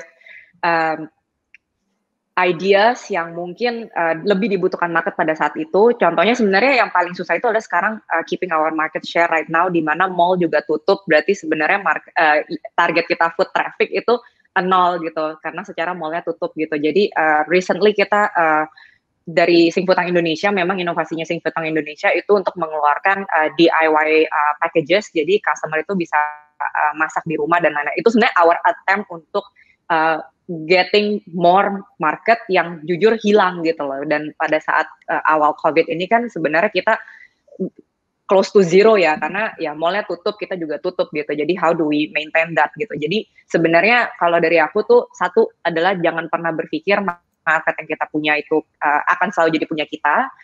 Aku sendiri udah pernah buka restoran pizza dulunya, di mana it did pretty well, and then after 3 years it dies down gitu. Jadi kita juga tahu, we learn it the hard way that even the bigger brands, they would still want to maintain their market share. Dan kedua, inovasi gitu. Dan juga harus bisa baca market, apa sih yang market butuhkan pada saat itu. Contohnya, kita sebentar lagi akan sharing kalau kita bikin masker untuk masker Singfutang dengan printan Singfutang. Itu kita lihat karena marketnya kan memang sedang ada ya, di mana WHO juga bilang keluar harus pakai masker dan lain-lainnya. Jadi sebenarnya things like that tidak harus promosi, tetapi merchandising can be an answer. Terus juga ketika kemarin ujian nasional di cancel, my team actually make all this posting di Instagram ala-ala ujian nasional, ada barcode-nya, terus pertanyaannya tentang matematika lah dan lain-lainnya gitu. Jadi sebenarnya hal lucu itu selalu akan orang sukain. Aku belum pernah ngeliat lucu-lucuan itu nggak jalan, tapi at the same time harus rajin baca market sih kalau menurut aku. Oke. Ini ada pertanyaan. Kita mungkin tinggal 10 menit.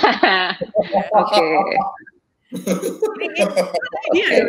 Iya, ada rencana menurutku siapa tahu ada rencana collapsing Futang X Evolin nggak? Siapa tahu jadi minuman boba berprotein sambil nge-gym. Aku nggak kebayang itu jadinya gimana sih. I mean, I'm sorry, tapi aku bukan marketnya Evolin ya. Maksudnya aku nggak, I'm not into the fitness. Maybe I should, but I'm not. But aku nggak kebayang itu sing Futang Evolin itu gimana ya jadinya. Maybe we should talk after this. Mungkin teman-teman audience baru tadi kan ada satu session di mana kita ngebahas how to have a creative mind, creative thinking kan. Yeah. So they become really creative today. It is. Yeah. We should talk later. Okay. Next question dari Diondi. Siapakah mentor atau sosok yang paling menginspirasi dalam membangun bisnis dan brand? Apa key take out yang dipelajari dari orang tersebut pada akhirnya jadi dapat aha moment? Pasti Diki akan bilang Civan Pan dulu. Jadi silakan Civan Pan. Okay. To be honest, it would be my own father karena he is the one yang allowing us, yang bikin kita bisa untuk jalanin ini hari ini. He always say jangan takut sama ngambil risk gitu, karena if we think too much risk yang akan kita ambil malah jadi stres gitu, jadi malah nggak fokus dengan apa yang harusnya kita perhatikan pada saat itu gitu. Jadi waktu itu I was like, oh udah nggak dapet tempat nih, maybe udah habis duit aja ya beli mesin Futang Indonesia, terus tapi nggak sampai tahap launching gitu, karena ternyata banyak gitu orang yang sudah ngambil brand internasional tapi nggak sampai buka itu, ternyata there's quite a few numbers of it gitu. Jadi but at that time my dad was like, just go ahead, what do you have to lose, udah kecemplung anyway gitu. Jadi what I got from him was don't be intimidated with the risk, but take it as a push to make sure that you're making the right decision. Okay. Diki, silakan. Ya, mentor atau sosok yang paling menginspirasi membangun bisnis atau brand ya. Jadi saya memang terlahir dari keluarga yang keluarga saya kan dari Gunung Kidul Jogja ya. Jadi saya kan keluarganya juga emang keluarga pas-pasan. Saya pindah ke sini karena ada beasiswa dari SMA Atlet Ragunan. Terus akhirnya saya terpaksa merantau seorang diri di ibu kota. Sampai akhirnya saya ya lumayan lah bisa memulai usaha dan sekarang udah punya brand sendiri. Jadi yang menjadikan mentor dan inspirasi saya itu, kalau saya sih sebenarnya personally adalah partner saya. Jadi di DNA Evolin PT AIMI ini kan ada 4 orang kan. 4 orang ini mempunyai divisi masing-masing, dan menurut saya look up to them banget ya. Mereka bertiga ini jadi salah satu mentor saya. Yang pertama, kita bagi divisi itu, saya pegang branding, satunya lagi pegang production, satu pegang marketing, dan satu pegang finance kan. Nah, sosok mereka bertiga ini benar-benar menjadi orang yang menurut saya benar-benar banyak belajar lah dari mereka berempat. Terus seperti saya pernah bilang itu kan, kayak Superman itu cuma ada di film lah. Orang yang bisa melakukan satu hal, segala hal dari hulu ke hilir, bisa membuat sebuah tim yang sangat besar, itu kayaknya cuma ada di film deh. Semua orang juga butuh tim kan. Itu kenapa mungkin teman-teman UKM yang masih punya idealis, gue nggak mau lah join sama orang, gue punya sendiri, gue punya idealis, dan gue bisa gedein sendiri, itu ya itu nggak salah juga. Cuman kalau mungkin saya belum sampai sana lah ilmunya. Jadi saya punya partner, dan partner ini tuh memiliki specialty di bidang mereka masing-masing. Ya, misalkan satu tajam di marketing, saya pegang branding kebetulan. Terus pegang satu lagi finansial, sama ngerti lagi product develop atau R&D. Jadi mereka menjadi mentor saya. Jadi ketika saya mendapat problem dari masalah saya itu, saya selalu lempar ke mereka. Jadi kita bisa langsung discuss bareng. Terus mentor sampai sekarang pun Jessica juga tahu kan, kalau tiap kali ada seminar atau tiap kali ada apa ya, ada workshop, saya selalu masih rutin ikut. Selain saya buat belajar dari si speaker atau si pembicara, saya juga networking juga di sana. Di sana saya bisa dapat banyak hal lah selain cuman dari ini. Jadi sekarang saya masih rutin ikut workshop, ikut seminar, terus mentor itu adalah partner saya sendiri gitu. Yeah. My dad always say there's no super person, there's always a super team. Yeah. Benar, setuju banget. Dan iya benar banget tuh kata Diki bahkan gue pernah ketemu dia secara randomly di satu workshop yang ngebahas soal konten, which I think he's done a great job on that, tapi dia gak berhenti untuk belajar sih di sana. Terus gue kayak, oke, Dik, lu ngapain di sini? Enggak lah. Alright. Ini ada pertanyaan dari Hartono. Sorry. Dari Hartono. Ini sebenarnya udah dibahas di live IG, tapi mungkin kan nggak semua nonton live IG Civan Van sama Diki kemarin, sama Diki minggu lalu. Kita jadi mungkin bahas ya singkat aja. Strategi apa sih yang Kak Vancelia dan Kak Diki lakukan di masa pandemi COVID-19 ini agar tetap bisa survive dan masih bisa berkembang? Diki dulu lah kali ini. Ya, ini. Ya, oke. Ini apa? Sebenarnya kemarin sudah sempat discuss ya di Gelaf ya, Jessica ya. Nah, jadi strategi apa yang kita lakuin untuk menghadapi? Nah, jadi sebenarnya krisis 2020 ini tuh tim kita, the whole team Evolin itu udah prediksikan dari tahun lalu sih sebenarnya. Jadi kita udah tahu bakalan ini akan terjadi krisis kan, siklus krisis ekonomi dunia kan terjadi setiap 10 tahun terakhir, 10 tahun sekali. Nah, 2018 yang diprediksikan akan krisis nggak jadi, 2019 nggak jadi, dan ini 2020 meledak dan katanya krisis yang benar-benar global financial crisis itu belum terjadi. Ini baru krisis karena terjadinya corona. Jadi datang lebih dulu. Jadi katanya sih para pengamat ekonomi juga, Warren Buffett bilang, Bill Gates juga bilang akan terjadi second wave krisis atau krisis gelombang kedua. Jadi sebenarnya kita ada planning kan, yang seperti saya lakukan. Seperti tadi saya bilang, ketika industri suplemen ini berebut dengan market di harga 700-800 ribu, kita downsizing dengan ukuran yang secara psikologis orang berpikir ini lebih murah, harga 100 ribuan, harga 200 ribuan, kita downsizing sehingga mereka akan lebih mudah mendapatkan. Jadi secara psikologis mereka akan lebih gampang, mereka akan lebih gampang spending duit 200 ribu, 100 ribu ketimbang 1 juta, itu udah pasti kan. Itu pertama yang kita lakuin. Terus kedua apa yang kita lakuin, ini sedikit tips buat teman-teman mungkin di UKM. Jadi kalau ketika mereka mengalami krisis dan brand ini kan kita ngomong konsistensi, sedangkan krisis ini kan cuma sementara. Kita nggak bisa turunkan kualitas brand supaya bisa harganya lebih murah atau bisa lebih ekonomis hanya demi menghadapi ini krisis. Jadi gimana caranya? Pertama downsizing tadi saya cerita, yang kedua adalah bisa mengeluarkan sister brand. Sister brand itu kalau kalian lihat mungkin Garuda sama Citylink. Saya sebut brand lagi ya, nggak apa-apa ya. Nggak apa-apa. Terus ya mungkin contohnya kayak Lion Air sama Batik Air. Jadi mengeluarkan sister brand yang kualitasnya mungkin sedikit lebih bawah, harga lebih ekonomis, dan positioning brandnya untuk kelas yang lebih ke bawah. Karena ketika terjadi krisis, penurunan pendapatan, perubahan gaya hidup juga, yang ditakutkan adalah si pemilik brand, si customer pindah ke lain brand. Ini yang benar-benar kita harus hindari. Dan itu caranya adalah sister brand dan juga downsizing. Terus ini juga ada dua nih, yang berdampak positif industrinya dan yang berdampak negatif. Kebetulan di saya industri fitness supplement niche-nya ini adalah health kan. Health industry ini lumayan berdampak yang lumayan positif. Jadi nggak ngapa-ngapain, brand biasa-biasa aja, nggak usah ngeluarin marketing campaign, ya omset pasti naik ya. Itu karena terdampak karena krisis, karena orang makin aware dengan kesehatan, perubahan mereka jadi orang lebih pengen menjaga kesehatan, mereka pengen olahraga, jadi mereka mengkonsumsi protein. Nah, tapi gimana nih teman-teman yang terdampak negatif? Contohnya yang jelas tuh travel, perhotelan, penerbangan itu jelas pasti kena impact-nya yang lumayan jelas terasa. Terus apalagi ya, industri-industri mungkin yang langsung berdampak langsung, ekspedisi, ekspor impor itu kan langsung terkena kayak omset langsung turun, nggak ada orderan jadi customer. Dan itu apa yang mesti dilakuin? Kalau mungkin sedikit tips dari saya itu, pertama dibagi menjadi dua, kalian ada dana cadangan atau tidak. Nah kalau kalian nggak ada dana cadangan, solusinya ya adalah ganti brand atau bikin bisnis baru yang masih bisa berjalan, atau gimana pun caranya bisa survive. Harus kasih pengertian ke orang semua di dalamnya yang terlibat untuk bisa mengerti bahwa kondisi ini, kalau misalkan teman saya ada yang melakukan mereka memulangkan karyawan ya, atau merumahkan karyawan untuk sementara karena ya mereka nggak sanggup bayar karyawan ya. Itu mau nggak mau orang yang terlibat di dalamnya harus mengerti.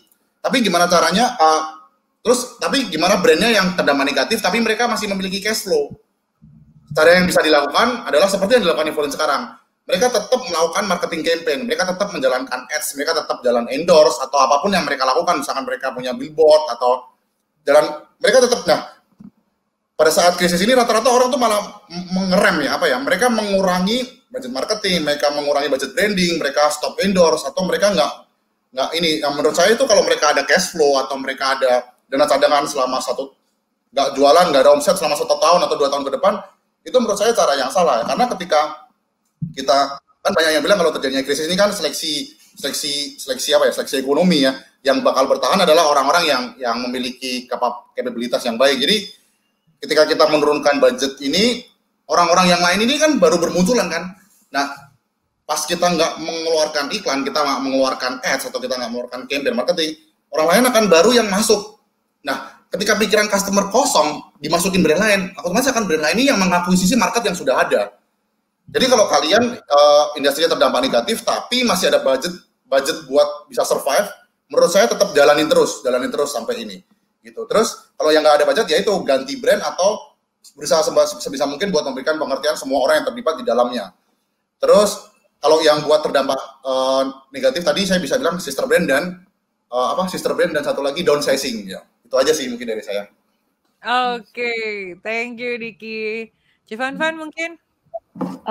Aku setuju sih. Sebenarnya sekarang ini kalau tidak marketing sama sekali malah akan jadi tambah parah karena marketing ini nggak harus mahal, nggak harus sophisticated, tapi harus tetap bikin customer ingat kita. Contohnya kayak pas kita tutup tanggal akhir Maret sampai 17 April kemarin, kita itu nggak stop di Instagram, kita nggak stop posting, nggak stop asking, kita even bikin games gitu, karena even dong nggak jualan bukan berarti customer diizinkan melupakan kita. Lalu kedua, kita lihat market kita juga sih during COVID ini memang kayak tadi aku udah bilang kita bikin DIY packages karena memang aku lihat ada kebutuhan ya di pasar untuk apa sih yang bisa kita lakukan di rumah, kegiatan di rumah bareng sama anak-anak atau even bosen pengen minum boba tapi takut gitu, dan itu sebenarnya cara kita untuk trying to grab market share yang tadinya bukan punya kita, tapi soalnya nih mereka nih takut nih mau minum boba, ternyata pilihannya ada di Singfutang untuk masak sendiri bobanya gitu, dan itu kan pasti lebih higienis, langsung dikonsumsi juga di rumah gitu. Jadi memang dari sisi Singfutang itu yang kita lakuin sih seperti itu. And itu juga giving another experience ya Ci ya, sebagai yang sesuai sama tadi yang kayak core value-nya Singfutang, salah satunya adalah experience. Alright.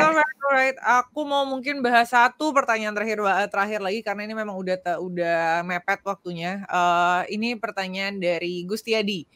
Boleh share nggak yang mau dilakuin dalam business development seandainya nggak ada pandemi COVID-19 ini? Thanks for sharing guys, really appreciate it. Kalau baca pertanyaannya jadi ngenes rasanya. Boleh what next yang mau dilakuin dalam business? Oke. Gimana? Civan kayaknya udah punya jawabannya. Boleh. Ya, Civan dulu deh. Sebenarnya seandainya nggak ada pandemi COVID-19 ini, kita seharusnya hari ini sudah buka di Bali, Surabaya 2 lagi, dan Jogja dan Semarang. Tapi karena COVID ini kita nggak jadi buka. Jadi memang business development Singfutang untuk 2020 adalah kita mau hadir di kota-kota baru. Kita sudah confirm untuk Jogja, Semarang, Bali, Pekanbaru, dan Batam. Itu kita sudah confirm. Memang untuk waktunya sekarang agak tidak jelas ya kapan bisa buka. On top of that, kita berusaha untuk gain market share lagi, nggak cuma dari buka toko, tapi dari produk-produk baru juga yang akan kita launching. Setelah PSBB ini kita sudah ada line up yang akan kita launching juga. Oke. Kalau Diki gimana? Jadi ngenes-ngenes gimana gitu Ci sambil balas bacanya ya. Betul. Kalau Diki gimana Dik? Iya. Seperti tadi saya udah marketing yang udah di planning ya seandainya pandemi ini tidak terjadi.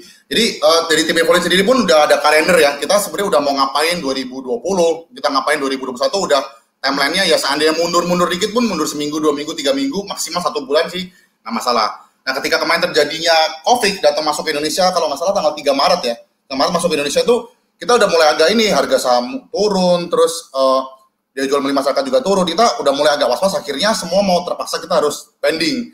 Tapi seperti tadi saya bilang, kayak ada beberapa industri yang memang terkena malah dampak positif nih. Dan kebetulan saya di sini yang lumayan terkena dampak positif karena orang jadi makin aware dengan kesehatan, mereka makin mencari makanan higienis atau mereka mulai aware dengan olahraga. Jadi yang dimana si produk saya sendiri pun juga lumayan lah jadi terkena dampak positifnya. Terus kalau buat teman-teman UKM mungkin yang mengalami hal yang seperti saya alami, kok kayaknya stabil-stabil aja, atau mungkin industrinya itu malah justru frozen food, instant food, atau industri IT yang mereka jualan hardware komputer, itu kan biasanya mereka yang biasanya kerja di kantor harus kerja di rumah, kan mereka harus membeli alat-alat IT itu yang nggak ada brand pun ibaratnya udah kena naik karena terjadinya si COVID-19 ini. Jadi kalau buat teman-teman UKM ini ya mungkin yang seperti kita lakukan, seperti ada sedikit cerita yang kemarin ada sharing juga ya sama si Jessica ya, yang Indomaret tuh udah ada dari tahun 89 tapi ya gitu-gitu aja, so-so aja. Tapi ketika krisis di tahun 98, si Indomaret ngeliatnya kok market gua kok malah berkembang, malah bagus. Nah, mereka gedein marketing campaign, mereka perbanyak produk SKU, dan akhirnya mereka perbanyak jaringan distribusi. Dan dibuktikan di 3 atau 4 tahun kemudian, di tahun 2013, 2014, atau 4-5 tahun kemudian, yang dari 200 cabang menjadi 11.000 cabang. Itu kan berapa persen tuh? Berapa ribu persen tuh kenaikan, gila banget kan? Nah, itu buat teman-teman yang kena dampak positif, menurut saya, ya boleh sih dilakukan hal itu. Terus, apa campaign yang di hold? Kita kemarin ada campaign challenge, kita ngadain challenge transformasi badan yang rencananya tuh launching di bulan April. Kita sempat hold, tapi karena ngelihatnya kok ini nggak terjadi penurunan, malah makin banyak orang yang membeli produk, akhirnya kita tetap launching campaign-nya dan benar-benar berhasil. Kemarin April kita ngadain launching 30 days challenge buat transformasi, ada 3.000 orang yang ikut. Mereka nge-gym dari rumah, bahkan mereka nggak ada gym, mereka pakai dumbbell, mereka pakai ember, dia jadiin alat buat olahraga, dan itu dampaknya sangat positif banget buat si Evolen. Terus beberapa campaign launching produk yang tadinya kita mau hold, kita tetap keluarin. Cuman ini kan buat kita yang industrinya terdampak positif. Buat teman-teman yang kena terdampak negatif, mungkin bisa melakukan yang tadi saya cerita, keluarin sistem brand yang lebih ekonomis. Kalau nggak bisa, ya mereka investing kurang lebih kecil. Ya. Okay, I think that's a wrap, guys. Thank you Civanvan, dan thank you Diki. Mungkin sebelum kita tutup, aku mungkin summarize dikit dari obrolan kita sore ini dan kenervesan Diki. Jadi kayak. Oke, ya. Jadi tadi kita ngobrol tentang how to grab market share dari pengalaman dari Sing Futang dan dari Diki. Kalau aku boleh sum up dan kalau aku boleh ngelihat apa aja sih yang kita pelajari hari ini, I think buat ngambil market share, buat nge-launching suatu produk, buat nge-launching suatu brand baru di industri yang sudah ada, sudah cukup lama dan kompetitornya juga sudah banyak, diperlukan perencanaan yang matang. Tadi seperti yang Civanvan bilang, Civanvan taking like 6 months, walaupun memang itu tadinya sekalian sambil nungguin yang impornya. Tapi Sing Futang taking 6 to 7 months, 6-7 bulan untuk mempersiapkan akhirnya launchingnya. And the other side, Diki justru surprisingly malah taking lebih lama lagi. Itu 7 tahun dia untuk mempelajari marketnya seperti apa, baru akhirnya memutuskan untuk kayak launching brand, launching produk, dan ketika dia launching akhirnya dia memang sudah tahu siapa orang yang dia raih, siapa orang yang dia mau komunikasikan, dan siapa orang yang memang dia pengen serve. Dan satu hal lagi juga yang menurut aku sangat-sangat insightful dan sangat-sangat key point juga ketika ngobrol sama Civanvan dan Diki, itu adalah konsistensi dalam komunikasi brand, dalam segala hal gitu. Jadi ketika kita memang harus bisa ngeset yang namanya brand kita diasosiasikannya dengan hal apa gitu loh. Ketika kita mau memang maintain the customer as well, kita mau maintain dan kita juga mau nge-grab marketnya gitu. Jadi konsistensi, komunikasi itu juga penting. Terus as genuine as possible, I think salah satu yang aku dapat juga dari kalian gitu, bahwa memang banyak influencer di luar sana, tapi audience sekarang sudah lebih pintar untuk memilah-milah antara yang mana sih yang dibayar atau yang mana sih yang memang mereka di-hire secara profesional, tapi mereka diminta untuk memberikan honest review gitu kan, bukan yang cuma dibayar and then ya udah lu post ini aja gitu. Gue ada pertanyaan dong buat Chief Fanfan terakhir lah. Iya. Apa tuh pertanyaannya, Dik? Chief Fanfan kan lihat Instagram Singfutan Indonesia ini yang punya ini ya, Singfutan Indonesia kan ini, Ci. Ini kan followernya ada 83.000 ya. Ini bagus banget juga sih kontennya. Ini buat nge-create tim, bangun tim buat konten ini tuh mulainya dari mana sih, Ci? Apakah sendiri atau pakai agency atau gimana sih? Kasih tips dong. Kita ada kerja sama agency, to be honest. Kita dari pertama, even dari Januari 2019 sebelum kita jalan itu kita memang sudah udah deal dengan satu agency untuk launching dan masih bekerja sama sampai hari ini. Kalau dari sisi aku biarin yang lebih pinter lebih profesional di bidangnya untuk menjalankan itu, tetapi memang untuk main key messages-nya, untuk brandingnya mau seperti apa itu masih dari saya sendiri langsung. Jadi kita yang kontrol mereka, oke, kita mau direction-nya ke sini, kita juga mereka boleh pitch ke kita ideas dari mereka kalau misalnya cocok kita jalanin, kalau misalnya enggak itu. Jadi kita tuh lebih bekerja sama ya sebenarnya, enggak. Kalau orang lain kan pakai agency, biasanya dilepas agensinya jalan, maunya begini, nanti mereka yang done, terus kasih kita report. Kalau kita sebenarnya jadi kayak, jujur we feel like we're outsourcing our marketing team, because it doesn't feel like mereka tuh agensi luar. Ya. Oke. Sebenarnya masih banyak banget nih pertanyaan-pertanyaan yang menarik. Cuma unfortunately kita harus selesai sampai di sini tuh kayak terlalu puitis banget kayaknya. Kita harus mengakhiri sesi ini. Buat teman-teman yang pertanyaannya belum kejawab, nanti aku coba pertanyaannya aku kirim ke Chief Fanfan dan Diki. Mungkin Chief Fanfan bisa jawab via Singfutang atau Diki bisa jawab via Instagramnya Diki juga. Jadi buat teman-teman jangan putus asa. Kalau pertanyaan belum kejawab, jangan sedih juga karena ya kita memang punya waktu yang terbatas untuk ngobrolin ini. But I think ini udah sangat-sangat insightful dari Chief Fanfan dan Diki. Thank you sudah mau sharing ceritanya Singfutang, sudah mau sharing juga ceritanya Evolin, gimana kalian akhirnya bisa yang namanya menggrab market share sebagai brand baru yang baru masuk. Dan walaupun ini juga banyak juga komentar-komentar lucu dari teman-teman. Ada yang bilang Diki abis ini kayaknya bench press pakai buka baju. Terus ada yang bilang juga Diki apa namanya? Diki udah siap jalanin Singfutang sambil bench press. Saya kirimin Singfutangnya ya ntar sore. Ditunggu. Mantap. Dan banyak juga teman-teman yang responsnya sangat positif. Aku senang banget ngeliatin teman-teman sudah ngasih feedback juga. Dan kalau teman-teman merasa ini sesuatu insightful juga, sesuatu yang berharga buat teman-teman share, tolong sekali lagi aku ingetin teman-teman tolong share. Aku minta teman-teman share ke teman-temannya kalian, share ke social media, share ke Instagram, Facebook, TikTok mungkin, Twitter, or whatsoever, tag ke @alpha.co.id, @dari kita untuk nakes, @Singfutang Indonesia, atau langsung tag ke Chief Fansel juga boleh, @Fanselia Awa, dan @Christian Diki. Dan saya juga mengingatkan buat teman-teman, yuk kita berdonasi. Karena sebagai role model di sini, Chief Fanfan dan Diki pun juga sudah melakukan donasi melalui brandnya mereka masing-masing, dan mereka juga melakukan banyak sekali effort dan upaya-upaya dalam membantu membantu berbagai orang yang kena dampaknya dari krisis ini. Salah satunya adalah melalui acara ini, which is I'm very thankful. I'm very bisa guys on site today. Dan Boba ready kata Ko Edward nih, Ci. Boba ready to be sent. Dan again, donasinya nggak harus dalam bentuk uang, donasinya bisa juga dalam bentuk barang. Teman-teman juga bisa langsung kontak ke @dari kita untuk nakes untuk jenis-jenis donasi yang lainnya. I think itu aja. Thank you atas waktunya Chief Fanfan, thank you atas waktunya Diki. Thank you semua, thank you. The next event, stay healthy, stay fit, stay inspiring, keep inspiring. Bye-bye.